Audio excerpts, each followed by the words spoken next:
Howdy y'all, Dean Stilly here from the official home of unofficial Grateful Dead music news. Reporting on Camden, the band's in New Jersey. I was going to go down there. I got a lot to do today, full day tomorrow, and kids' last day of school, so they had a big last day of school party and bash, and I was a part of that. The forecast was threatening.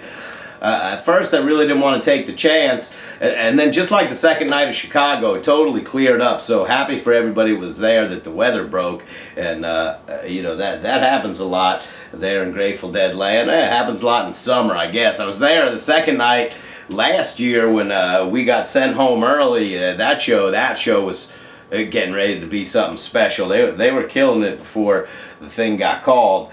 I hope I didn't curse the band when I said it could be a stinkerless tour. I hope I didn't curse them with that. They come out, Kreutzman, no hat on Kreutzman. This is bad news. This is a harbinger of things to come. This is walking under a ladder and black cats crossing your path. I'm a little bit concerned right off the bat. They opened it up with the music almost stopped, and it did.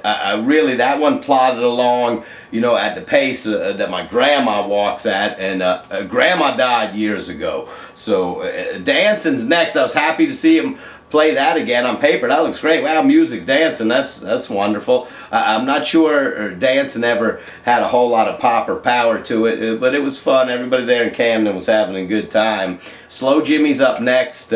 This one's destined to get no momentum behind it at all. You know, and then I'm kind of thinking like at some point this band's got to ignite, and it happened for me the last go around Tennessee Jed.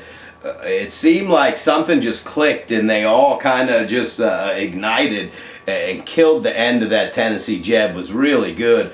I thought, hey, this is a good sign. The band's ignited now. Teal, beautiful. If I had the world to give, that one just touched me because losing his brother and everything. I've talked to him a bunch while all that's going on, and one of the questions I asked is, wow, it's going to be crazy this tour, the first time through.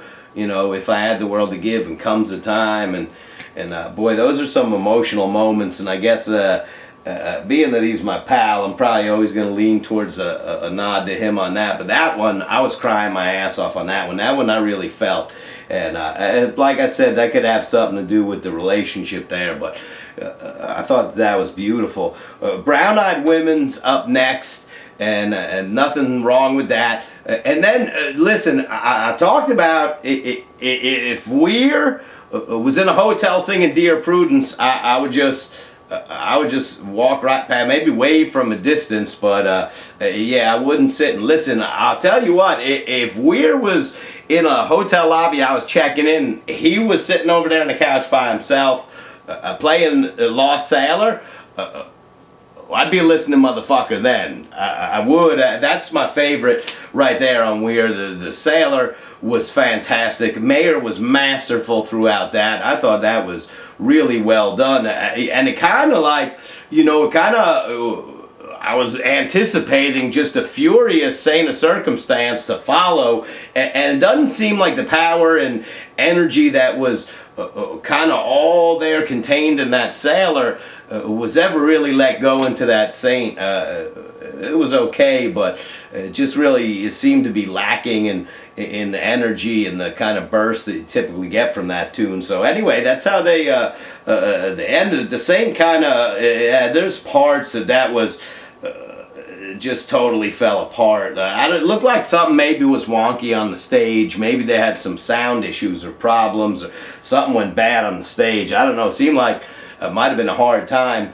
Anyway, we're done with the first set. The second set gets underway. They come out with a jam. I'm thinking Dark Star. It's Kreutzman. He's doing his thing. I'm thinking the Dark Star. So sounds like Dark Star, tastes like trucking. How about that? Anyway, so it ends up being trucking. That's just fine. Nothing wrong with trucking. I mean, they jammed that one just good. The end jam there, Teal dropped some fat bombs on the end jam of that. The whole band was kicking in some good contributions on that one. You get Estimated next, and So it just seemed to me like any chance Bob had to slow things down tonight, he took that opportunity. That one moved along kind of slow. We get Ship of Fools up next, a beautiful song. We're kind of we're slowing things down a bunch here, and we're just getting started with the second set. That ends at China Cat. The China Cat was good. Problem with China Cat is the one you remember most is the last one you heard. So the last one we got in Chicago was a roaster. I'm not so sure that this China Rider ever got the same kind of treatment. The China Cat was good. Coming out of the Rider, that transition jam, man, that thing was moving downhill. That little snowball was gathering some snow. It was growing. And Weir just totally put the brakes on it when it got to the Rider. I mean, the Rider turned into a ballad. I mean, that thing was just hauling ass into the Rider. Weir just, he pulled the plug on that one. That one turned into a ballad of a Rider. So anyway, that takes you into Drums in Space. Drums in Space were fine. Nothing super eventful happening through there.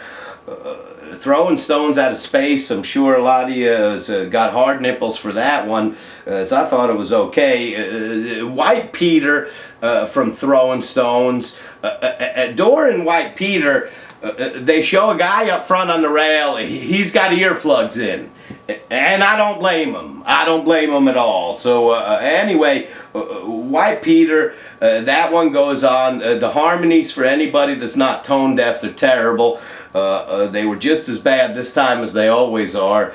Really, that was just bad. And then at the end there, We're screaming. It just sounded like a cat with his tail stuck in an escalator or something. It was, I just think you can't scream your way out of a bad job playing a song. Garcia could. He could. If Garcia gave you a good scream at the end, you forget everything that happened prior. But I don't think it works that way anymore for me. There was no way to scream your way out of that one. It just wasn't very good. Good Lovin' is up next. Funny, the streams pan. They show this guy and he stops dancing and leaves. He's leaving early. So I'm not sure I blame him either. It just didn't seem like this one was going to get too much momentum behind it. Every time they would seem to get to a place where they'd kill something, the brakes would go on and again. There was multiple times throughout the show the whole thing kind of fell apart and got real clumsy. Touch of Gray's your encore. I'm not sure I'm going to say it's a stinker. This definitely, for me and my perspective, this isn't a memorable one. I'll never listen to it again, I assure you. Sometimes I do. Sometimes I'll listen to little pieces to make sure what I heard was accurate the night before. And usually I pretty much keep my opinions. Very rare that something changes after giving it another run through. But anyway, there's Camden. To me, not a night on the tour that's going to be remembered. Camden's, they've gotten a lot of hot shows there. I'm not certain this is one that will be remembered very long. I could be wrong. I'm sure there's some fucking bozos out there that'll think this was the best show ever, and bless their hearts. Love you long time. Talk to you after Foxborough.